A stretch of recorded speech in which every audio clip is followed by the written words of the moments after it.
lobby. Let's all go to the lobby. Let's all go to the lobby to get ourselves a treat.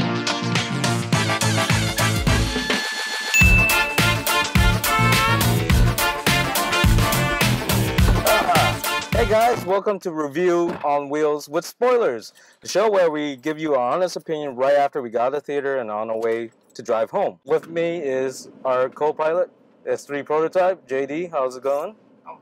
I'm the pilot. Shit. I think that I'm the pilot. No, I'm the pilot. Look at me. I'm the pilot. I am the pilot. I am the pilot now. Of course, back in the back seat is Pindus.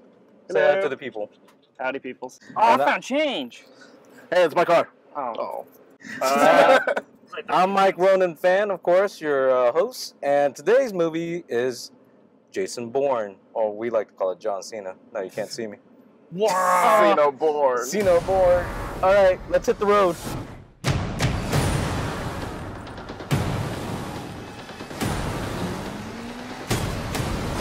My God, that's Jason Bourne.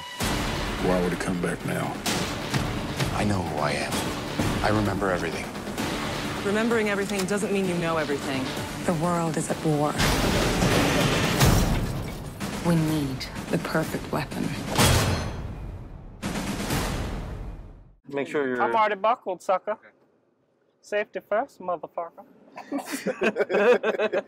Pindus, give us a synopsis, a breakdown of this plot of the movie. Alright, from the hit series that invented the shaky cam, Jason Bourne is back to remember nothing at all. I remember everything. This time around, the CIA is up to its old shenanigans with a whole new plot to basically invade our privacy. This time around, they're shaking down Silicon Valley nerds in order to get our browser history. And once again, Jason Bourne is back to save the day. What? I thought they were already doing that. Why is this now being brought up? But it's a new platform, and it's Silicon Valley. It's topical. What was the platform name? The social media fake? It was Dreamland. No. I thought it was Dream. It was Dreamscape? Oh, Dreamscape? Dream.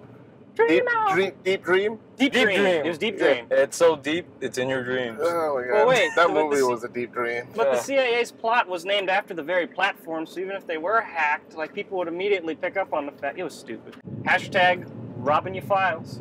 Robbing your files. Climbing in your privacy. Hide your files, hide your pics. No, hide your porn, hide your pics. Not even in incognito mode, man. Alright, so, well, how come in private browsing, whenever you do private browsing, like, there's always, like, the little picture of the man with the glasses, like, staring very intently at you? This is like, what you gonna do? What you looking at, boy? I don't know. Alright, so, overall, let's go over what we thought of the film. General feeling of it. Pindus, what did you think of the film overall? I've never been a particularly big fan of the Bourne series to begin with. Have you seen I've seen all of them. Even Legacy? Even especially Legacy. Yeah. Oh, especially? No, but this, I don't know. To me, it just felt like a generic Bourne movie. Like, it really didn't offer anything special or interesting to the whole Bourne series, except for maybe, like, killing off Julia Stiles. Yeah, which is kind of a shame because I thought it was bullshit anyways. Yeah. So the last film, they actually approached the fact that they might have been intimately involved. You know he was up in that.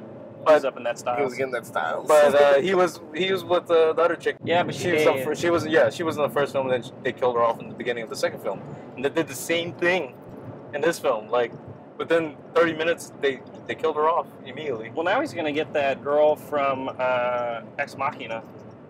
Oh yeah, that is her. Who's going to be the new evil CIA head, or the new CIA director.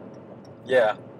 So yeah, she ends up killing Tommy Lee Jones and taking over by the end of the film. Yeah. And it's all ambition. Wouldn't it be great if she was, in fact, the robot from Ex Machina, and she's just decided she was just going to take over the CIA? The story just got better. Yeah, and she's going to propagate like a robot army that only Jason Bourne can Tommy Lee fix. Jones, he looks like an over-microwave baked potato.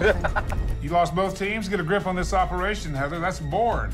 He's getting up there. There's some scenes where he's just sitting in his chair, and I think that's part of the script. He's like, look, I know I'm supposed to be standing, but I need to sit. I'm just old. I'm tired. I'm 82 years old. I'm going to sit in this goddamn chair. But I was the original Two-Face. I was the original. That's what he says to them. That's what he hangs on to. I was in Batman.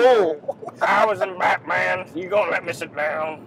All right, Jay. So overall, what you thought of the movie? I haven't seen a Bourne movie since the first one. Okay, the first one came out in 2002. Yeah. So you haven't seen Supremacy or Ultimatum? Anything in between. Okay. So I'm basing my opinion isolated just on this movie alone. Okay, so but overall, what do you think of it? It was all right.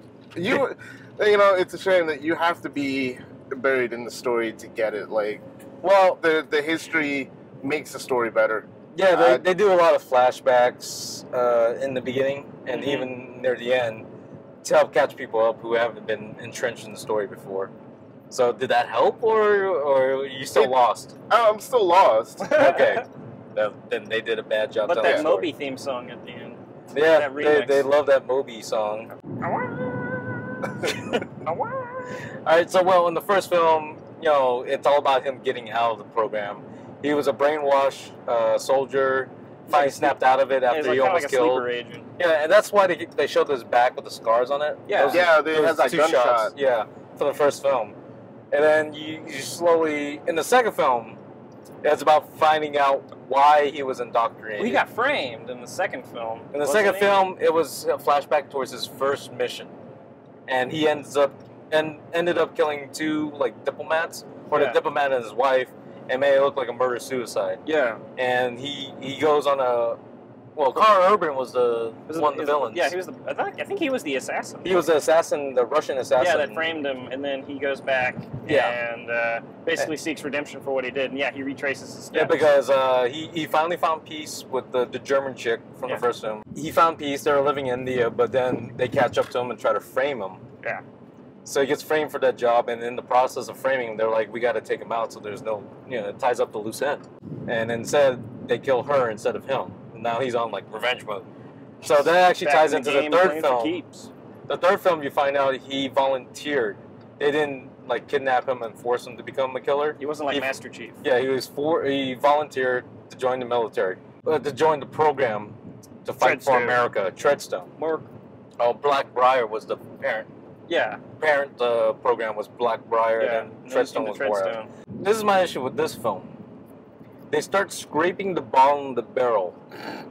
Because, you know, the first film, okay, whatever. That's what the story is. He's an agent escaping from being an agent.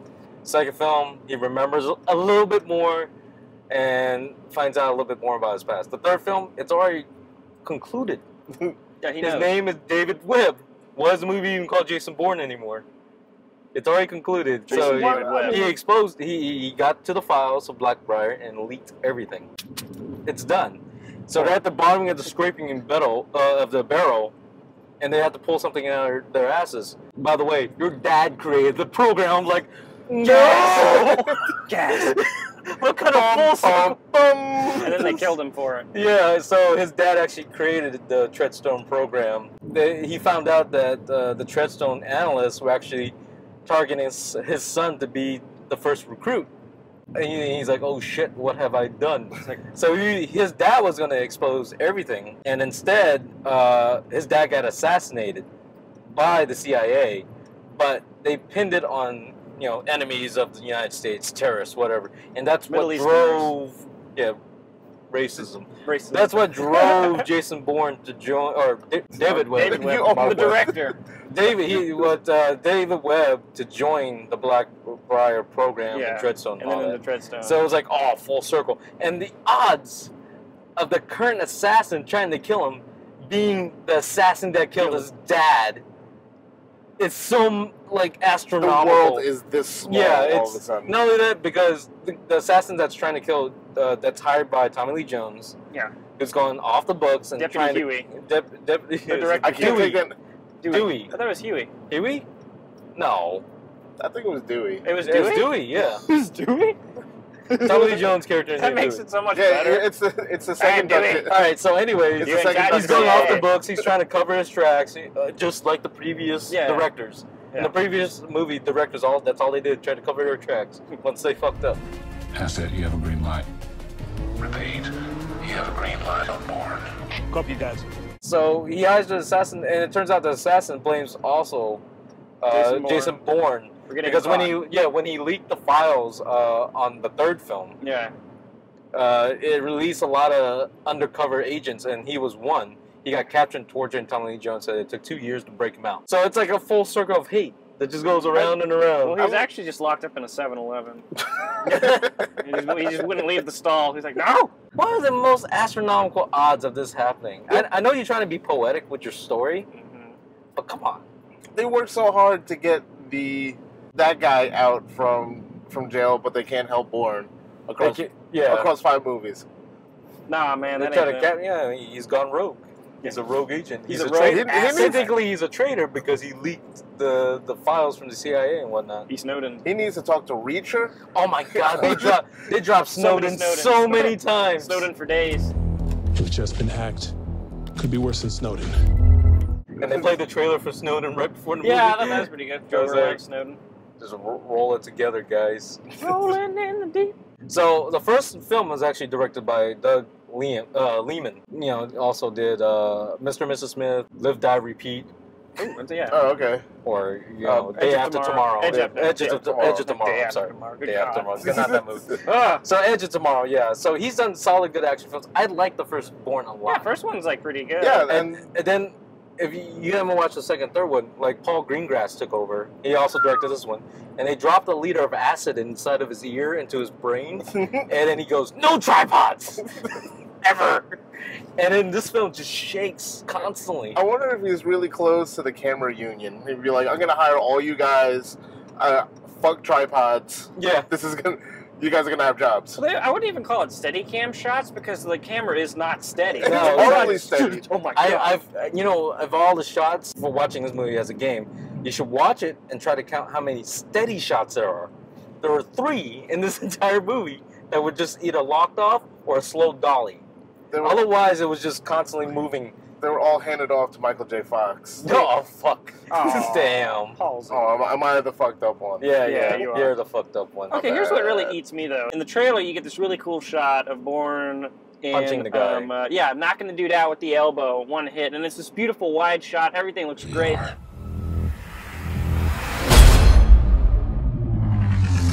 In the movie, they completely get rid of that shot. It's over the shoulder. Yeah, over the shoulder close-up where you can barely even see anything. I noticed that, and I had a feeling you were going to argue that. Bring that up, not to really argue it. I agree with you, that was a better shot on the trailer, but I understood why he kept with the over the shoulder, because the whole thing was from Bourne's perspective. If you watch the pattern of it, it's all from his perspective in that opening shot, and to cut to that shot would be a breakaway.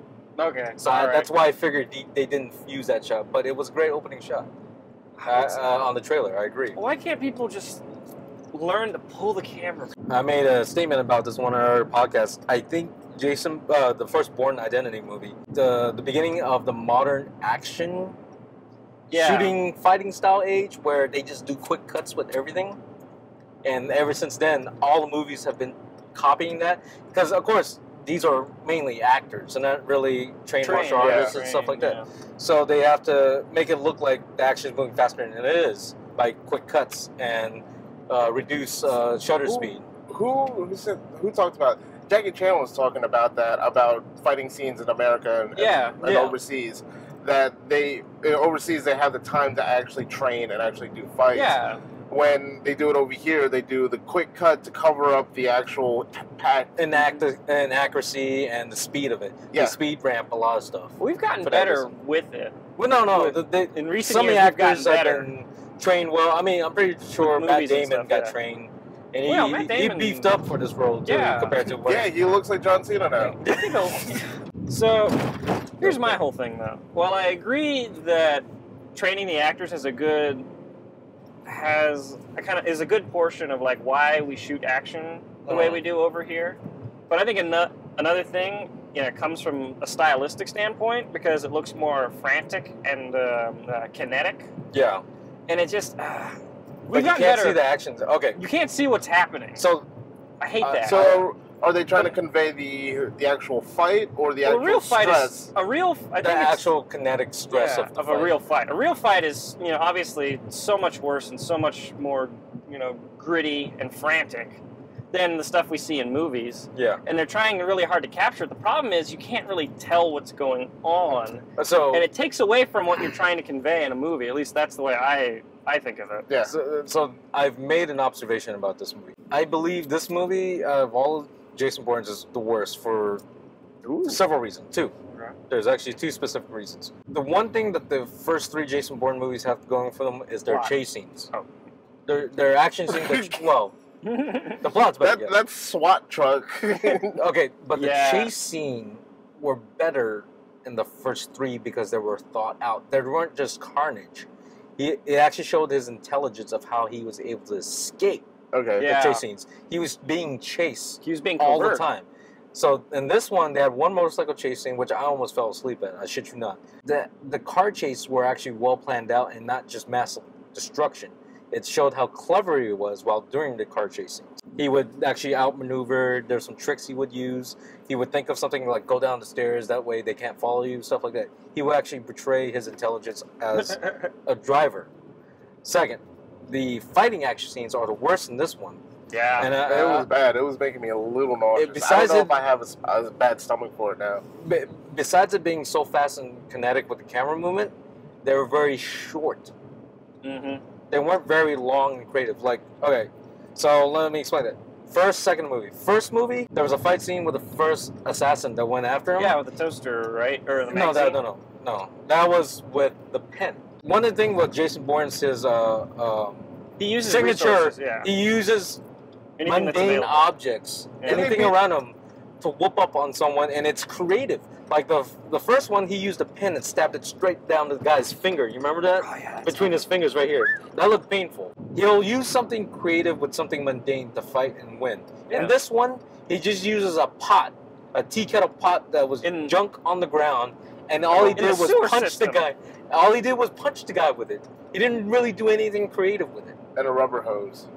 Well, it was like the bad guy used the rubber hose. The bad guy used the rubber hose and tried to choke him out. But there was no, I guess, signature move that stands out in your mind. There's no, in this movie, there's not one signature shot that stands out in your movie. You remember the third one? Mm-hmm. That scene where he ran across in Turkey and jumped into the window? Yeah. That's like a cinematic moment. Everyone, if you see that scene, you know that's Jason Bourne. There's not one scene of that in there. Yeah, and that was, I can't remember anything that's memorable in this movie. That was the argument I had at the beginning, was that this movie just felt incredibly generic, more like a cash grab than anything. Like to say, hey, Jason Bourne, we can still make these movies. The only scene that really would be like, holy shit, they really did that, was the SWAT truck driving through it. And that just felt gratuitous, though. Yeah. That felt completely out of place. It was just mass genocide that was happening in lanes. Yeah, people in cars just got ran over by that truck. That's what. And you know what's funny? Dodge must have got paid a shit ton. Yeah, because they kept pointing on the radios like it's a Dodge car that got stolen. I was like, I like how the cop SWAT channel was like, that Dodge, man. He stole a Dodge car. Go after him. I was like, meanwhile, the SWAT truck running over people. There's nothing on the radios about it. Unmarked box truck. The other observation I made with this is that, okay, so his thing, it's all about moving cameras. You keep it phonetic, and it makes it more intense. Music plays a big role. If you remove the music out of this movie, it's just like quick shots after the other without an emotional feeling to it. You don't feel like you're being rushed, and that's what he's trying to do. It seems like with all the feeling of the camera movement and stuff like that. And a huge issue with that I have with this film in particular, if you watch it and pay attention to how much filler transition where one person goes from one part of the world to the other, the transition of, Jason Bourne, he's on the plane. He's getting off the plane. He's going through the airport. He gets in the taxi. He gets to the taxi. He drives all the way to, and it's like 10 minutes of nothing happening besides one person going from here to here. And you know, there wasn't a lot of dialogue in this movie. No. It was something else I noticed. I guarantee you, if you watch this again, if you ever get a chance to watch this again, and probably not, and just observe, I guarantee you, 30 minutes of this movie is just transition shots from one person going to another part of the world. Now, is that the director's fault? Is it? I think that's a direct. No, it's a choice because that can be both. That can be script. If there isn't enough crap in a script, they can do filler. But even then, you know, it's also the director for coming up with creative ways to fill in those gaps. Yeah, and instead they just show the computer screens. Yeah, everybody's typing. Like typing and then like hacking the systems. And the way they try to, you know, make it more exciting with the computer screens of them like looking through files is doing 20 cuts in that one scene. at different angles of the computer. Too many cuts. I was like, there's nothing. This serves no purpose. The one trope that's really bothering me to hell now what I'm doing is when they were doing the surveillance and be like, that blurry picture over there, got enhance. Oh yeah. Oh, it's Julia Stiles. Get her. Yeah. And they automatically know. The enhanced technology. Yeah. Enhance. Wish I had that feature on my phone. I mean, you just have to let that slide. It's just like basically what you have to think about is like it's technology that's out of our consumer realm, I guess. Yeah. And the CIA and higher echelon government. Yeah, they have. Are have more stuff we have higher-tech no stuff. idea about probably, and are using them in the field. Yeah. That's why they send Matt Damon to Mars. To grow potatoes to grow Tommy Lee Jones faces. I think overall it was just a very disappointing. It was lazily mundane. It was lazy, yeah. It was lazy and it was mundane. It's a generic action film. If only the action were good.